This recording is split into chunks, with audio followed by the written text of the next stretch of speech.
Mayor, members of the board. Bob Lewis with Cameron General Contractors, Lincoln, Nebraska. Cameron is the developer for this project. Resort Lifestyle Communities, which is under the same ownership, will be the operator. So we are the builder, the developer, the owner and the operator of this community. What you see in front of you is our typical operation, our typical independent living community. It's made up of 130 living units, 128 of which are rentable. We have one is a guest suite for residents that have guests that want to visit them there, or if they live in one of our other communities and want to come to Little Rock, they can do so and stay in that guest suite. The other suite that is not rentable is for our live-in manager couple. These are all operated the same. Again, this is a prototype. These are all inclusive independent living communities. We offer a live-in manager. We have a concierge. We have valet parking. We have chefs and 3 meals a day. We have a fitness director. We have a 150-seat theater for use for our residents as a common area and for shows. We have space within the building for our residents.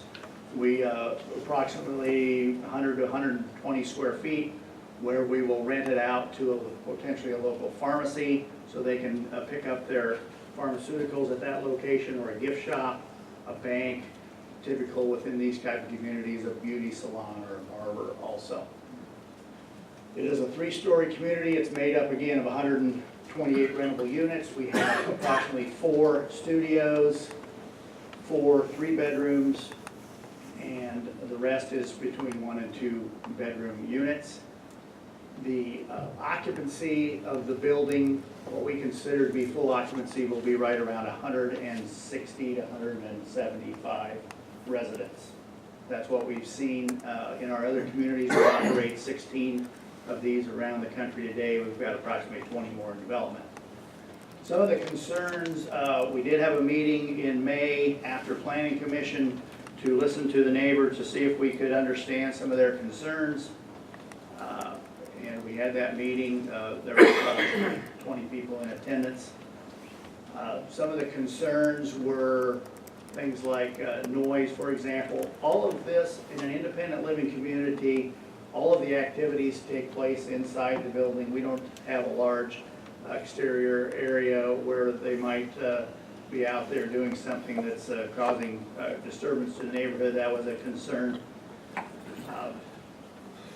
The people that move into our communities, of the 16 years we've been doing this, the average move-in age is over 75. That's who moves into these communities.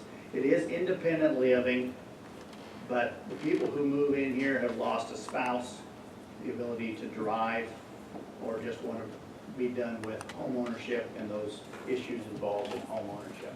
We also, I didn't mention before, we have a full-time shuttle bus to take our residents around. So today, in the communities that we operate, 50% of our residents don't own cars. They don't drive. So we take care of that. It's all inclusive. We have 3 meals a day within the building. They don't need to leave.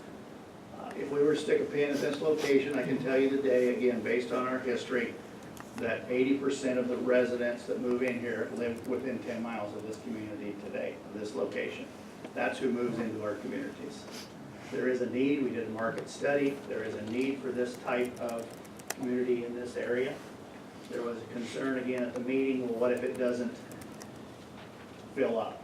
Well, again, we look at this, and we're in 16 other locations with another 20 or 25.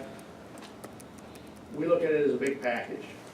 It'll take 2 to 3 years to reach occupancy, and we're fine with that. This is not subsidized housing. This is high-end resort lifestyle living. With that, I'll just reserve some time to answer questions. Thank you very much. Thank you. Very briefly, Mr. Mayor, I guess I was just so disconcerted